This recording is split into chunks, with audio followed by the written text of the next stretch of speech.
Meus amigos, aqueles que nos escutam e nos acompanham aqui na nossa rádio Capibari Mirim FM e também pelas nossas redes sociais, é importante que algumas coisas que acontecem na sua vida, a gente começa a ficar atento e a gente começa a pensar assim, a quem você vai servir, né? E eu estou falando isso daqueles que se propõem a ter um mandato eletivo, daqueles que se propõem a ter um mandato eletivo. Quando você é eleito, necessariamente você vai, né, com a sua grande maioria, aqueles que vão para um campo mais de defender as incertezas, né, e as injustiças sociais, você tem que defender um campo. Né? E até aqueles que são eleitos, muitas vezes, por uma maioria de classe mais tradicional, de classe média, mas não há sombra de dúvida que no decorrer do somatório dos votos, com certeza, aqueles de classe menores é quem elegem de fato. Então, dito isso, a gente começa a analisar que no Congresso Nacional existem algumas figuras, você não pode generalizar. Eu sempre, tudo que eu falo aqui em relação a deputados, vereadores, o âmbito legislativo, você não pode generalizar. Existem pessoas que ninguém sabe aqui a quem ele serve. E alguns, sinceramente, depois que são eleitos, servem só ao seu bel prazer. Ou aquilo que lhe interessa dentro dos seus próprios felicidade, de deputados de extrema-direita e também do Centrão, né, batendo palmas porque simplesmente votaram contra a taxação dos super ricos. Aí eu fiquei assim pensando, espera aí, como é que é isso? E eu não estou falando do cara que é um médio empresário, que é o cara que tem lá, que tem sua capacidade de empregar as pessoas, né? Um cara que é empreendedor, é um grande empreendedor, um médio empreendedor. Não, a gente está falando aqui de super ricos, de grandes fortunas, mas grandes fortunas mesmo, né? Grandes fortunas mesmo em escala progressiva, né? Que representam aí, diz aí que os super ricos do Brasil, os super ricos representam aí 140 mil pessoas, né? Um percentual ínfimo da população brasileira.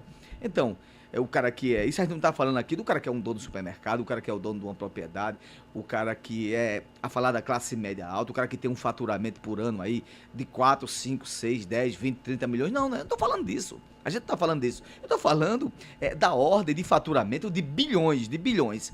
E aí eu achei interessante que deputados, né, de extrema-direita, na verdade, e alguns do centro também, votaram a favor e acharam aquilo lindo. Onde justamente esse valor, né, que iam ser taxado deles, né, e é justamente para o quê? Subsidiar, né, a isenção de imposto de renda que foi feita, também de projetos do próprio governo federal, e também absorver as próprias emendas dos deputados, né, essas emendas que são destinadas à melhoria da infraestrutura dos municípios. E estavam batendo palma para isso. E depois eu fui procurar saber do porquê que votaram contra. Votaram contra porque diziam que se votasse a favor do governo Lula naquilo ali, ia ser bom para a sua reeleição. Mas peraí, uma coisa é o processo de reeleição, outra coisa é o que é bom para o país. Então, se você acha justo, né, que o afegão médio, que o povo, que nós, desde que vos fala, pague uma alíquota de máxima de 27,5% de imposto, né? E uma taxação de um super rico na ordem bilionária tem que pagar 12%, ou seja, o pobre está sustentando, a pessoa de classe média está sustentando as superfortunas. Porque a taxação que tinha lá era de 12%. Quer dizer que nós que somos pobres, que seguramos a guerra, temos que chegar a 27,5%, quase 30%, e um super rico não pode chegar a 12%, porque hoje não paga nem isso. E estavam lá batendo palmas. E eu digo, peraí, a quem esse pessoal serve? Né? A quem esse pessoal está servindo nesse momento? Tem um estudo elaborado pela Secretaria de Política Econômica do Ministério da Fazenda, que analisou que o cenário de aprovação no Congresso, para aprovar isso fosse aprovado, ia reduzir paulatinamente as diferenças e injustiças econômicas e sociais. É o grande fosso entre o que é aquele que é super rico, bilionário, que nós sustentamos, que não paga nada, com aquele, né, que está na outra esfera, com aquele que está do outro lado do outro lado da casa, do outro lado da rua. Então nós que temos que sustentar as super riquezas e as super fortunas. E isso é um debate que não tem nada a ver com ideologia. Isso não é debate de esquerda, é um debate de direita. Se você vê uma fala do ministro Paulo Guedes, que eu achava o ministro Paulo Guedes um cara super inteligente, ele falava isso no flow do podcast mesmo, no ano da eleição, da reeleição para presidente. Ele era ministro de Fazenda, ministro de Economia na época, e ele disse que tinha que ser taxado, porque os super ricos, né, levavam o dinheiro para fora, não era taxado, ficava por isso mesmo. E quem é que ia pagar essa conta? São super fortunas que não pagam 1% de imposto. E não, mas a gente tem que pagar. Nós que somos pobres, os afegãos médios têm que pagar o imposto. Então, esse é o ponto, né? A quem esse pessoal que é eleito lá pelo povo, está a serviço de quem depois que é eleito? Está a serviço de quem depois que é eleito? E aí o governo teve que fazer isso. Olha, a gente vai ter que cortar aí 10 bilhões em emendas. Essas emendas, ela vai tanto para os deputados de direita, de esquerda, de centro, vai para todos. Ou seja, eles dão um tiro no próprio pé. E os investimentos sociais que todo governo tem que fazer. E isso ultrapassa o processo de escolha eleitoral. Isso ultrapassa o processo de ideologia. O nome disso se chama justiça social e justiça tributária. Como foi feita a justiça tributária da isenção de imposto. E o que o governo tinha dito? Olha, nós vamos aqui dar isenção de imposto às pessoas que ganham até 5 mil reais e nós vamos cobrar daqueles que não são taxados, que é justamente os super ricos. Mas aí, os iluminados lá do Congresso, aqueles que votaram contra a proposta do governo, disseram não. Eles vão continuar sem ser cobrados. E vai tirar essa isenção de onde? Porque tem que tirar, o cálculo é esse. Tu não paga imposto nenhum, aquele paga, aquele é mais pobre, quer dizer que a gente voltou à Idade Média, onde as pessoas que não estavam lá na grande corte eram cobrados, taxados e super taxados, e eles trabalhando só para ostentar a grande riqueza dos reinados. E foi assim que os reinados caíram. Então, esse é o ponto. Esse é o ponto, ultrapassa todos os governos que se prezem, independente de ser governo de esquerda, de direita, eles precisam sim fazer equilíbrio de justiça social e de justiça tributária para aqueles que não têm nada. Porque senão a gente vai virar um país de quê? Onde tem gente super rico, bilionário e um bocado de miseráveis e desgraçados do outro lado. É isso que a gente quer, sem ter oportunidade de nada. Então, é fundamental essa melhoria na distribuição de renda. Porque a gente vai ter, como eu acabei de falar, a justiça social. A justiça social é fundamental que seja aprovada. É fundamental. Era fundamental que fosse aprovado isso aí também. Para melhorar a distribuição de renda. Para melhorar a distribuição de renda. Então, até naquilo que o governo fazia, né? Fazendo equilíbrios de ponta, equilíbrio financeiro, ó, eu vou aqui doar dessa parte e a gente vai cobrar aqui das grandes fortunas. Para você ter uma ideia, hoje no Brasil, uma pessoa de altíssima renda, hoje no Brasil, uma pessoa de altíssima renda paga menos imposto de renda do que um trabalhador comum. Hoje no Brasil, preste atenção no que eu estou falando. Hoje no Brasil, uma pessoa de altíssima renda paga menos imposto de renda do que um trabalhador comum. Você fica assustado. É dessa forma, amigo. Então, uma pessoa que ganha mais de 1 milhão de reais, muitas vezes, paga uma alíquota de imposto de renda, muito menor do que um trabalhador que tem um salário mínimo. Imagina o cara que ganha, né, que fatura ou que tem o seu lucro líquido na casa de bilhões, que é isso que eu estou falando, das superfortunas e dos super ricos. Bilhões. Ele paga uma alíquota de imposto de renda menor do que uma professora.